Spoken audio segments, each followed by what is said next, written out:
லக்ஷ்மி ஸ்ரீ சமையலறையில் இன்றைக்கி வந்து தாமரைப்பூ விதை வச்சு ஒரு பாயசம் எப்படி செய்கிறதுன்னு பார்க்கலாங்க. அதுக்கு என்னென்ன தேவைன்னு பார்க்கலாம் வாங்க. பாருங்கள், கேஸ் பற்ற வச்சுட்டு நம்ம ஒரு கடாயை வச்சுட்டுக்கிறோங்க. பாருங்கள், ஒரு 5-6 பாதாம், பிஸ்தா எடுத்துக்கலாங்க. உங்களுக்கு எவ்வளோ தேவையோ அவ்வளோ நீங்கள் எடுத்துக்கலாங்க. பாருங்கள், லைட்டாக நம்ம வறுத்துக்கலாம்.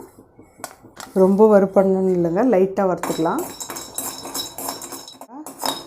கொஞ்சமாக வறுத்தால் போதுங்க. வறுத்துட்டு நம்ம ரொம்ப ரோஸ்ட் பண்ணணும் இல்லைங்க, கொஞ்சமாக வறுத்துடலாம். நம்ம 1/2 கப்பு வெல்லம் எடுத்துருக்குறோங்க. 1/2 கப்பு வெல்லம் போட்டுக்கலாம். நம்ம போட்டு கொஞ்சமாக தண்ணி, வெல்லம் வந்து கரையணுங்க. பாருங்கள், வெல்லம் கரைஞ்சிடுச்சு. நம்ம இப்போது இது எடுத்து வச்சிடலாம் தனியாக.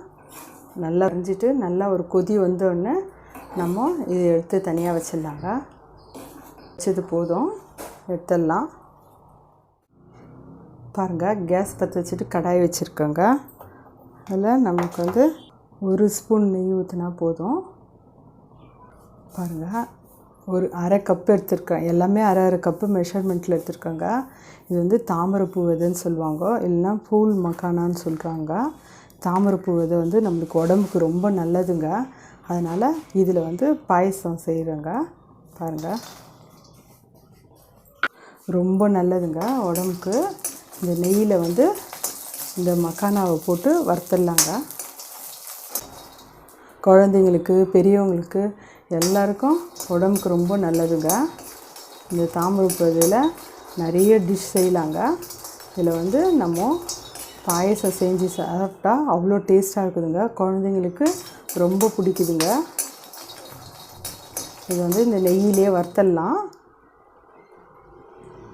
இன்றைக்கி சங்கட சதுர்த்திங்க, அதனால் நான் வந்து இந்த பாயசம் செய்கிறேங்க.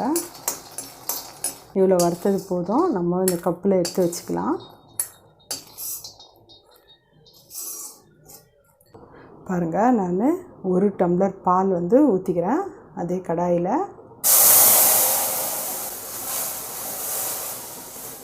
நம்ம பால் ஊற்றிட்டோங்க, 1 டம்ளர் பால். ஜவ்வரிசி 1/2 கப்பு ஜவ்வரிசி எடுத்துருக்கிறேன்.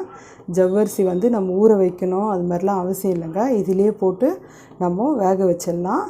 1/2 கப்பு தான் எடுத்துருக்கேன். பாருங்கள், நான் எல்லாமே 1/2 கப்பு எடுத்துருக்கிறேன். ஜவ்வரிசியே போட்டுடலாம். இது சிறுஞ்சவ்வரிசிங்க. இது வந்து நல்லா வேகட்டும் இந்த பால்லே. சீக்கிரம் வெந்துருங்க.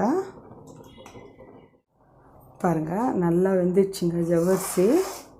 பாருங்கள், நல்லா வெந்துடுச்சு. இப்போ வந்து பாருங்கள், பாதாம், பிஸ்தா நசுக்கிட்டேங்க நான் ஒன்றும் பாதியமாக. இப்போ நான் பாயசத்தில் வந்துச்சுன்னா ரொம்ப நல்லா டேஸ்ட்டாக இருக்குங்க.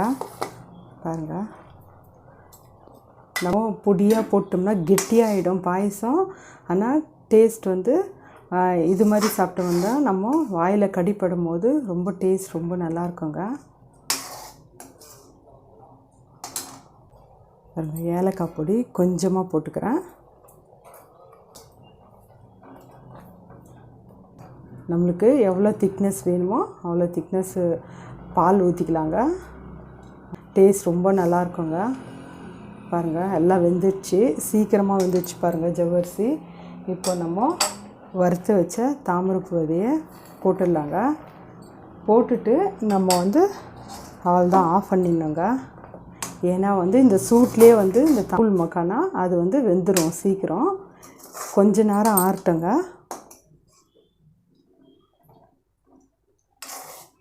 பாருங்கள், ஆறிடுச்சு.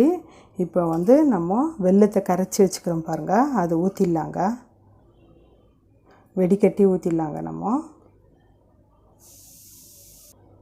ஏன்னா மண் தூசுலாம் இருக்குங்க, அதனால் நம்ம வெடிக்கட்டிட்டு ஊற்றிடலாங்க. பாருங்கள், நம்மளுக்கு எவ்வளோ திக்னஸ் வேணுமோ அவ்வளோ எடுத்துக்கலாங்க. நம்ம இன்னும் கொஞ்சம் கூட வேணும்னா பால் ஊற்றிக்கலாங்க. நீங்கள் ஒரு டைம் இது மாதிரி செஞ்சு பாருங்கள், ரொம்ப டேஸ்ட் ரொம்ப நல்லா இருக்குதுங்க. பூல் மக்கானா வச்சு நம்ம ஒரு பாயசம் எப்படி செய்கிறதுன்னு பார்த்தோங்க. ரொம்ப டேஸ்ட் ரொம்ப நல்லா இருக்குதுங்க. இன்றைக்கி சங்கட சதுர்த்தினால் இந்த தாமரைப்பூ விதையை வச்சு நான் ஒரு பாயசம் எப்படி செய்கிறதுன்னு பார்த்தோங்க. வாங்க இப்போ வந்து சாமிக்கு வச்சு நம்ம பூஜை பண்ணிடலாம். பாருங்கள், பாயசம் ரெடி ஆயிடுச்சுங்க. டேஸ்ட் வந்து ரொம்ப நல்லா இருக்குங்க. நீங்களும் செஞ்சு பாருங்கள். இது வந்து ஹெல்த்திங்க. இந்த தாமரைப்பூ வந்து நம்ம உடம்புக்கு அவ்வளோ நல்லதுங்க. நீங்கள் இந்த மாதிரி செஞ்சு பார்த்து குழந்தைங்களுக்கு பெரியவங்களுக்கெலாம் கொடுங்க. வந்து குழந்தைங்களுக்கு வந்து நம்ம அடிக்கடிக்கு நம்ம கொடுக்கணுங்க. அதனால் நான் பாயசமாக செஞ்சுருக்கேங்க. நீங்கள் வந்து செஞ்சு பார்த்துட்டு உங்கள் ஃபீட்பேக் எனக்கு சொல்லுங்கள். லைக் பண்ணுங்கள், ஷேர் பண்ணுங்கள், சப்ஸ்கிரைப் பண்ணுங்கள்.